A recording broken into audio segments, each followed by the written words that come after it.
बिस्मिल्लाहिर्रहमानिर्रहीम। अस्सलाम वालेकुम। कैसे आप सब लोग, जहाँ रहें खुश रहें आबाद रहें। आज मैं आपके साथ मज़ेदार सिंधी चिकन आलू की रेसिपी शेयर कर रही हूँ, जो कि इतनी मज़ेदार है। मेरी अम्मा दादी की रेसिपी है ये। हम साथ में रहते थे तो मेरी खाला वाली भी ऐसी रेसिपी, इस तरह का चिकन गोश्त बनाया करती थी। हम छोटे थे, उनको देखा करते थे। तो आज मैं अपनी अम्मा और नानी वालों की रेसिपी आपके साथ शेयर कर रही हूँ। अम्मा दादी दोनों बनाती हैं ये रेसिपी हमारे ख़ानदान में। इस तरह से मज़ेदार सी रेसिपी, घर के ही मसालों में इतनी मज़ेदार बनती है। ये सिंधी रेसिपी है। सिंधी में इसे कहते हैं कुकड़ई पटाटन जो शुरवे वारो बोड़। तो ये जो है शोरबा, इसका इतना ज़्यादा पतला भी नहीं है। ये मज़ेदार सी रेसिपी ज़रूर बनाइएगा। तो आए बनाना शुरू करते हैं। बनाना भी बहुत ही आसान है। बनाना शुरू करते हैं। बिस्मिल्लाहिर्रहमानिर्रहीम। मैंने 4 अदद प्याज लिए हैं। इसमें प्याज ज़्यादा जाते हैं। इसमें मैंने थोड़ी सी दालचीनी डाली और 2 अदद तेज़ पत्ते डाले हैं। और इसमें 1 कप से थोड़ा सा ही कम मैंने तेल डाल दिया है। तेल भी आपको पता है शोरबे वाले सालन में ऊपर से तरता हुआ नज़र आता है, तैरता हुआ, तो मज़ा आता है देखने में भी और खाने में भी बहुत ही मज़ा आता है। इसे हमने गोल्डन ब्राउन करना है, ज़्यादा डार्क नहीं करना है। फिर हमने उसमें पानी डाल देना है। पानी तकरीबन 1 कप के जितना हमने इसमें डाला है। अब इसको क्या करेंगे, हम इसको ढक्कन लगा देंगे। फ्लेम को हमने बिल्कुल ही आग को लो करना है, दम से थोड़ा सा ही ज़्यादा लो करके बस चम्मच भी इसमें ही रख देंगे। तो इसको हमने तकरीबन 10 मिनट पकाया है। देखा आपने, मैंने पानी इतना सारा डाला था इसमें। तो 10 मिनट में ये पानी भी इसका ड्राई होने वाला है। बस इसलिए अच्छी तरह से जो है प्याज बिल्कुल गल चुके हैं। बस इसे थोड़ा सा मुर्गी डाल के पकाएंगे तो ये बिल्कुल ही मैश हो जाएंगे।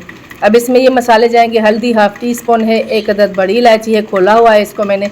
10 से 12 अदद छोटी इलायची है, इनको भी खोल के डालिएगा। और यह है ज़ीरा 1 टीस्पून फुल भर के। ये मसाले जाएंगे और इसको हम थोड़ा सा मिक्स करेंगे। इसको मिक्स करेंगे और इस तरह से मैश करेंगे ना आप चम्मच की मदद से, तो ये प्याज इतने गल चुके हैं कि ख़ुद ब खुद ये अच्छी तरह से मेल्ट हो जाएंगे। हमें कोई मेहनत भी नहीं करनी पड़ेगी। तो ये बहुत ही मज़ेदार सा सालन बनने वाला है। इसे हमने ढक्कन लगा दिया दोबारा से तकरीबन 5 से 6 मिनट लो फ्लेम पे, ताकि मसाले का फ्लेवर अच्छा आ जाए। देखिए इसकी फ्लेम मैंने थोड़ी सी अभी तेज़ की है, क्योंकि मैंने चिकन डालना है। 5 से 6 मिनट के बाद मैंने इसे खोला। देखिए चिकन लिया है 3 पाव के जितना चिकन है। बड़ी बड़ी बोटियाँ रखी है मैंने। आप चाहें तो छोटी भी कर सकते हैं, आप अपने हिसाब से। अच्छी तरह से वॉश किया, पहले साफ़ करके वॉश कर लिया है। अब इसे हमने भूनना है। इसको आग को यहाँ पे थोड़ा सा तेज़ कर देना है। तो हम इसको भूनते जाएंगे। तो इस तरह से गले हुए हैं प्याज, वो भी अच्छी तरह से मिक्स हो जाएंगे। शोरबा जो है बिल्कुल प्लेन बनने वाला है। इस तरह से इसको हम भूनेंगे। भूनना भी बहुत ही ज़रूरी होता है। हम भूनेंगे, चिकन का पानी निकलेगा। देखिए मैंने इसको भुना है, चिकन ने अपना पानी भी थोड़ा सा छोड़ा है।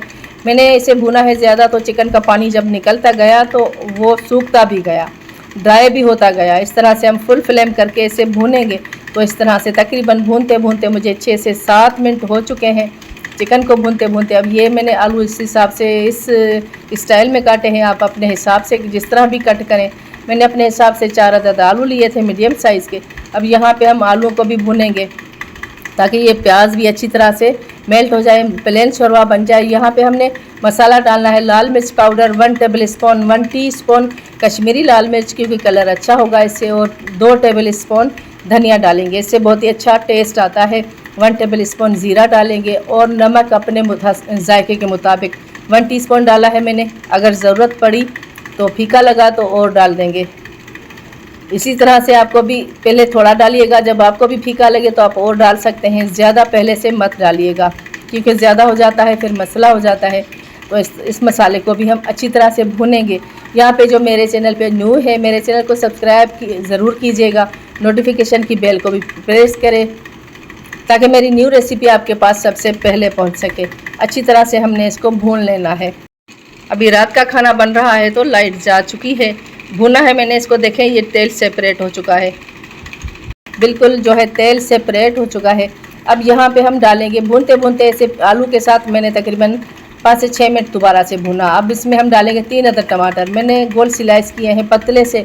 इसी तरह से हम गोल स्लाइस करके डालेंगे तो ये अच्छी तरह से गल जाएंगे। अगर चॉप करते हैं तो वो थोड़ा थोड़ा दाना दाना रह जाता है। तो इस तरह आप डाल के देखिएगा। थोड़ा सा मिक्स किया और इसे ढक्कन लगा देंगे। फ्लेम को यहाँ पे मीडियम से थोड़ा सा कम करेंगे। इसको तकरीबन 5 मिनट मैंने इसे ढक्कन लगाया था, क्योंकि टमाटर का भी पानी था। तो देखें थोड़ा थोड़ा नीचे लग चुका है। जब नीचे थोड़ा थोड़ा सा लग जाए तो हम इसे मिक्स करते हैं तो ये अच्छी तरह से सारा जो मसाला होता है, प्याज टमाटर मिक्स हो जाते हैं। तो इसी तरह से हमारा शोरवा जो है भूनने से ज़्यादा प्लेन हो जाता है। तो इसी तरह से मैंने इसको थोड़ा सा जो है मिक्स करना है, ऊपर नीचे करना है। और ये जो साबित है ना टमाटर, इसको हमने नीचे कर देना है ताकि हम जब ढक्कन लगाएं तो ये भी पक जाए टमाटर, हमें बहुत ही आसानी होगी, इस तरह से टमाटर गल जाएंगे। तो अब दोबारा से हमने इसको ढक्कन लगा दिया। फ्लेम मीडियम से मैंने आपको बताया है कि थोड़ा सा कम करना है। 2 से 3 मिनट मैंने इसे ढक्कन लगाया था।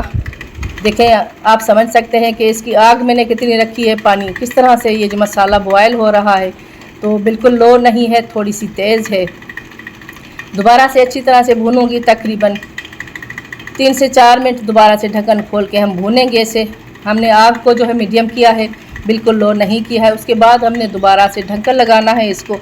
हमने बार बार भून के ढक्कन क्यों लगाया है, क्योंकि अच्छी तरह से मसाला मेल्ट हो जाएगा। आग देख सकते हैं आप, मैंने इतनी रखी है, लो नहीं रखी है।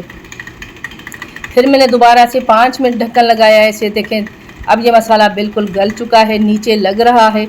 नीचे लगने का मकसद है कि बस थोड़ा सा ही चिपके नीचे, जलाना नहीं है मसाले को, वरना जले हुए की स्मेल आ जाती है, हमारा जो खाना ख़राब हो जाता है, खाने की टेस्ट ख़राब हो जाती है। तो इस वजह से ये ख्याल ज़रूर कीजिएगा, बीच में खोल खोल के देखिएगा कि नीचे से जले ना लगे। तो आप उसे फ़ौरन से मिक्स करना शुरू करें ताकि हमारा मसाला अच्छी तरह से भुन जाए। आलू आपको दिखाती हूँ, यह भी गला नहीं, इतना पका है, नहीं गला। वो क्यों? क्योंकि मैंने इसमें टमाटर डाल दिए थे, थोड़ी देर इसको भुना था, टमाटर डाले थे, तो टमाटर की वजह से आलू नहीं गले हैं। आप ऐसा कीजिएगा, मैं भी हमेशा इस तरह से करती हूँ। आलू दूसरी तरफ बॉयल कर देती हूँ, फिर मैं बाद में जब शोरबे का पानी डालती हूँ ना, तब मैं आलू इसमें डाल देती हूँ, तो मज़ेदार सा बन जाता है। अभी मेरे पास टाइम नहीं था और दूसरी तरफ से कुछ और भी खाना बन रहा था, तो मेरे पास जगह भी नहीं थी। अब इसे हमने पानी डाल दिया। पानी डालेंगे हम शोरबे के जितना हमने इसमें ग्रेवी रखनी है ना, उतना हम पानी डालेंगे। अब आलू भी आपको पता है कि कच्चे हैं, अभी आलू नहीं गले हैं, तो हमने इतना पानी डालना है कि आलू गल जाए। और टमाटर में आप उसको मुर्गी को भूनेंगे ना, तो वो मुर्गी रेशा रेशा नहीं होगी, वो साबित बोटियाँ रहेंगी। अब मैंने मिर्च डाली है इसमें, लाल मिर्च 5 अदद, आप अपने हिसाब से बढ़ा सकते हैं। मैंने 5 अदद बिल्कुल थोड़ी डाली है, रात का टाइम है, बच्चे खाएंगे, तो मैंने इतना तीखा नहीं किया है।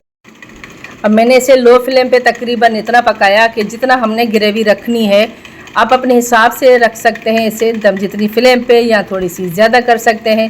तो इसमें टाइम का हिसाब नहीं है, क्योंकि हमने जितनी ग्रेवी रखनी है उतना ही टाइम लगेगा। आपने देखा मैंने पानी डाला था, आलू भी कच्चे थे, तो थोड़ी देर लगी थी मुझे इसको जो है पकाने में कि आलू भी गले।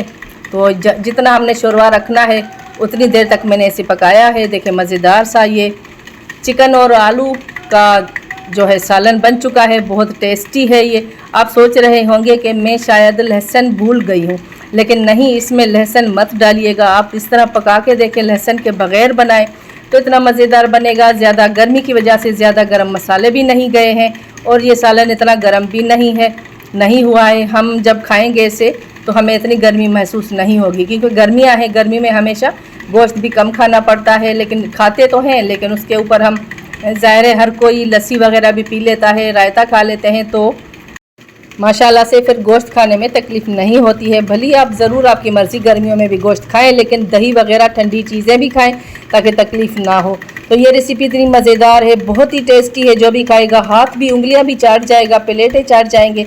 ज़रूर बनाइएगा। मेरे चैनल पे जो न्यू है, मेरे चैनल को सब्सक्राइब किए बग़ैर मत जाइएगा। रेसिपी अच्छी लगे तो शेयर ज़रूर कीजिएगा।